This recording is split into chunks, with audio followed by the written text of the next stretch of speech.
आप जो कर रही हो वो मेहनत का काम है, वो ईमानदारी का काम है, वो सच्चाई का काम है, वो कला का काम है।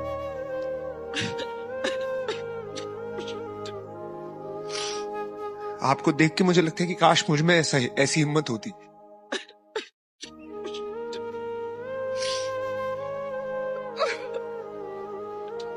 मेरे दिल से ये दुआ है कि आपको इस स्थिति में कभी फिर से होना ना पड़े। देखिए, नेक्स्ट कंटेस्टेंट आ जाइए। अस्सलामुअलैकुम मैम। अस्सलामुअलैकुम सर। वालेकुम अस्सलाम। नमस्कार, क्या नाम है आपका? আমি এমডি আলিমুল। कैसे आप? আমি কোচবিহারের ছোট্ট একটি গ্রাম থেকে এসেছি।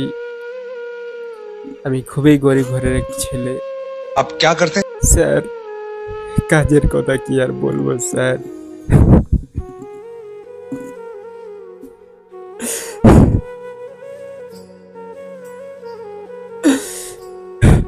কাজের কথা বলতে গেলেই তো আমার দু চোখ দিয়ে জল চলে আসে স্যার।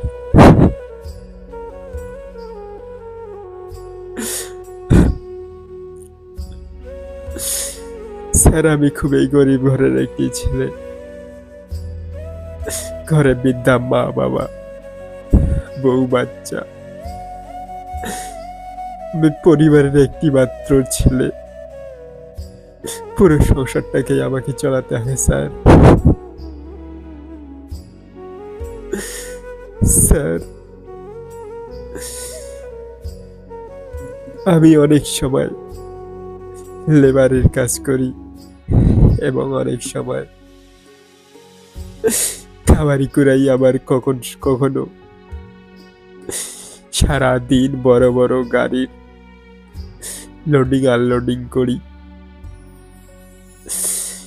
প্রতিটা দিনই আমাকে খুবই পরিশ্রম করতে হয়।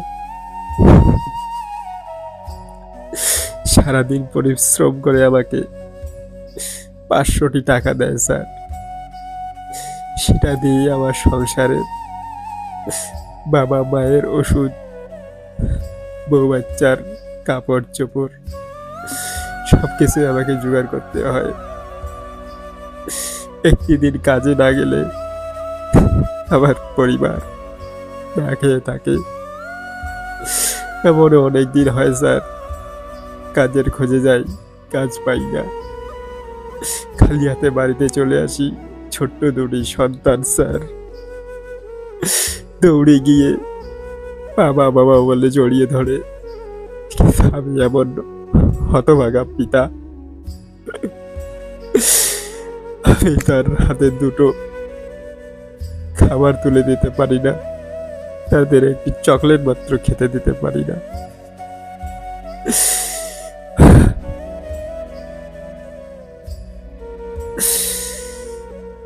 বিধাতার কি লেখন, কেউ অট্টালিকায় শুয়ে থাকে আর আমরা কুড়ে ঘরে। বড় লোকেদের ধন এমনিতেই বেশি, তারপরও তাদের ধন আল্লাহ সবসময় বৃদ্ধি দেয়, আর আমাদের মতো গরিবদের আল্লাহ কি আমাদের উপর একটু নজরও দেন না?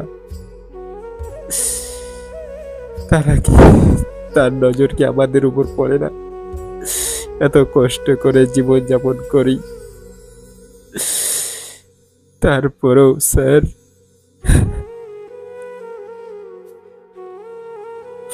আমাদের ঠিক মতো সংসার চলে না। নুনতে পান্তা ফুরায়। প্রত্যেকটা দিনে আমাকে কাজ করতে হয়। কাজের চাপে কত দিন করে তো আমার পায়ে ব্যথা, কোমরে ব্যথা ওঠে, তারপরও আমাকে কাজে যেতে হয়, কারণ না গেলে যে আমার সংসার না খেয়ে পায়, না খেতে পেরে কষ্ট পড়ে বাবা মায়ের ওষুধ কে জোগাবে? তাই স্যার, আমাকে প্রতিদিন হাড় ভাঙা পরিশ্রম করতে হয়। आप जो कर रही हो वो मेहनत का काम है, वो ईमानदारी का काम है, वो सच्चाई का काम है, वो कला का काम है।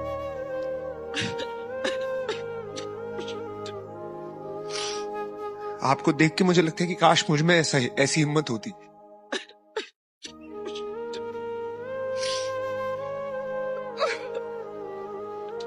मेरे दिल से ये दुआ है कि आपको इस स्थिति में कभी फिर से होना ना पड़े। देखिए, एक बात तो आपको ये बात हमें बतानी पड़ेगी, और वो दिन दूर नहीं है कि लोगों का नजरिया आपके लिए बदल जाएगा और एक सुपरस्टार के रूप में आपको दुनिया जरूर देखेगी, बिकॉज इंडियन आइडल ने आपको वो मंच दिया। স্যার, আমি এত পরিশ্রম করার পরও অনেক কষ্ট করে আজকে আপনাদের এই মঞ্চে আমি উপস্থিত হয়েছি এবং খুব বড় একটা মনে আশা নিয়ে এখানে এসেছি। আমার মনে একটাই স্বপ্ন, আজ আমি খুবই গরিব, কিন্তু স্যার আল্লাহ আমাকে যতটা গরিব করেছে তার থেকেও আমার থেকেও অনেক গরিবরা যারা পথে ঘাটে শুয়ে থাকে তাদের তো আমার থেকেও করুণ অবস্থা। তো আমার মনের একটা ইচ্ছা এবং আশা এবং স্বপ্ন, আজ এই মঞ্চে যদি আমি কিছু হই আপনাদের দোয়া এবং আশীর্বাদে, তাহলে সেই পথে থাকা লোকদের আমি কিছু একটা করবো, এটাই বড় আমার স্বপ্ন। आपका जो सपना है, अगर आप सच्ची मन से देखते हैं वो सपना और आप उतने काबिल हैं वो सपना देखने के, तो डेफिनेटली हम आपको आगे लेके जाएंगे, ये पक्का वादा है। अगर आप डिजर्व करते हैं तो क्या गाना गाने वाले हैं? ম্যাম, আজকে আমি একটি গান অবশ্যই গাইব। গানটি একটি বাংলা বাউল লোকগীতি গান, যেটা আপনাদের অনেক অনেক ভালো লাগবে। আর দর্শক শ্রোতা, যদি গানটি আপনাদের ভালো লাগে তাহলে এই গরিবের পাশে থাকবেন, গানটিকে বেশি বেশি করে শেয়ার করবেন, এটাই আপনার কাছে আমার অনুরোধ। তো চলুন আমি শুরু করছি। चलिए जरूर सुनते। Come on brother, good luck. আল্লাহর কোরআন পড়ে কেউ জ্ঞানী হইছে, ওরে কেউ শিখেছে ভিক্ষা করা, আধ্যাত্মিক ইশারা কোরআন, আধ্যাত্মিক ইশারা।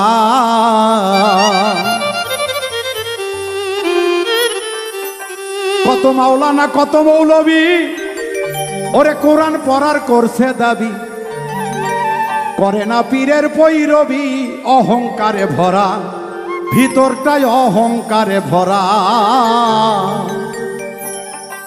ওরে এই পৃথিবীর এক শ্রেষ্ঠ মৌলবী খাইছে এক পাগলার কাছে ধরা। আলেম কয় কোরআনের মর্ম,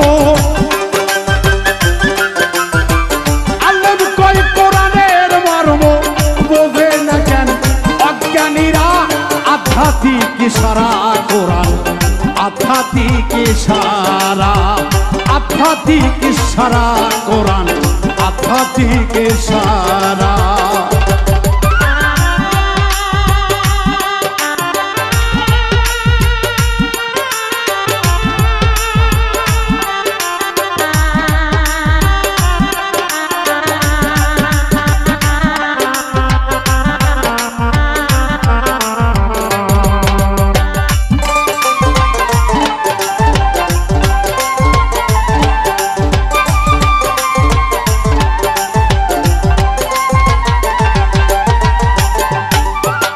কত মুন্সি কত মৌলবী কোরআন পড়ার করছে রে দাবি, করে নাই পীরের বৈরবী, অহংকারে ভরা, ভিতর অহংকারে ভরা।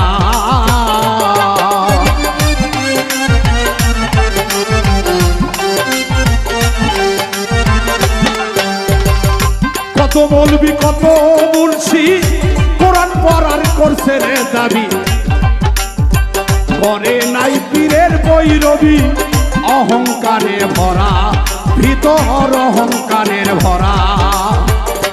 এই পৃথিবীর এক শ্রেষ্ঠ আলেম খাইছে পাগলার কাছে ধরা।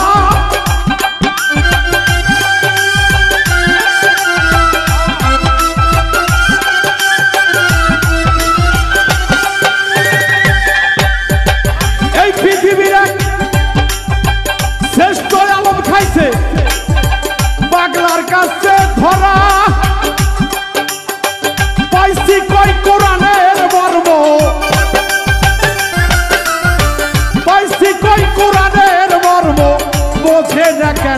অজ্ঞানীরা আধ্যাত্মিক ইশারা কোরআন আধ্যাত্মিক ইশারা আধ্যাত্মিক ইশারা কোরআন আধ্যাত্মিক ইশারা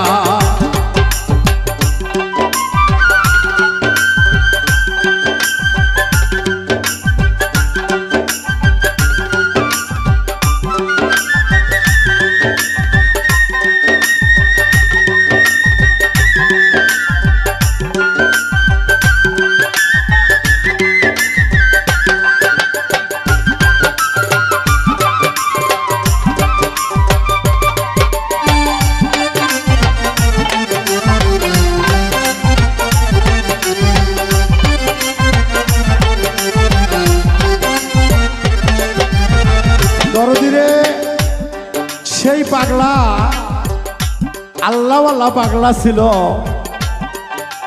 তার ভিতরে ছিল না কোনো অহংকার, ছিল না কোনো ধন দৌলতের অহংকার। আর মাওলানা ছিল বিশ্ববাসীর কাছে তিনি অনেক প্রিয় ছিলেন। মাওলানা ছিল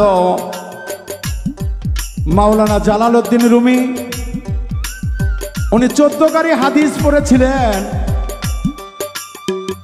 আমার রাসূল করিম সাল্লাল্লাহু আলাইহি সাল্লাম একদিন স্বপ্নে বললেন, জালালউদ্দিন রুমি, তুমি 14 হাদিস পড়েছো ঠিকই, কিন্তু তুমি আহলে বায়াত গ্রহণ করো নাই, তুমি মানুষকে শ্রদ্ধা করতে শেখোনি, তাই তোমার হাদিস পড়ার মূল্য আমি রাসূল করিম সাল্লাল্লাহু আলাইহি সাল্লামের কাছে নাই। কেননা আমি বলেছি আহলে বায়াত, আহলে বায়াত একজন কামেল মুর্শিদের হাতে হাত দিয়ে বায়াত না হওয়া পর্যন্ত হাদিস কোরআন পড়ার কোনো মূল্যই তার কাছে থাকবে না, কারণ কোরআনের মানেই সে বুঝবে না।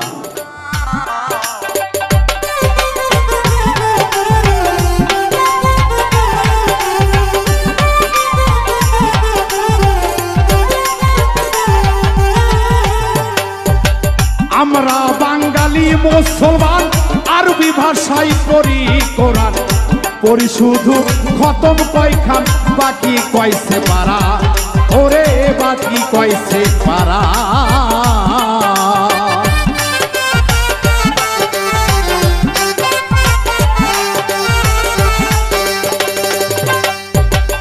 আমরা বাঙালি মুসলমান আরবি ভাষায় পড়ি কোরআন, পড়ি শুধু খতম কয়খান, বাকি কয়সে পারা। শুধু কোরআন পইরা ভাবে করছি নেকির পাহাড় খাড়া।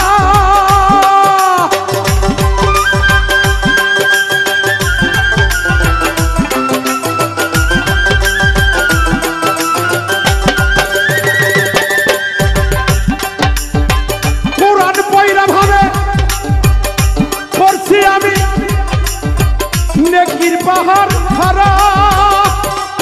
ওসে কি করলো নিজেও বুঝলো না, কি কইলো নিজেও বুঝলো না, আর বুঝলো না শুনলো যারা আধ্যাত্মিক ইশারা কোরআন আধ্যাত্মিক ইশারা আধ্যাত্মিক ইশারা কোরআন আধ্যাত্মিক ইশারা।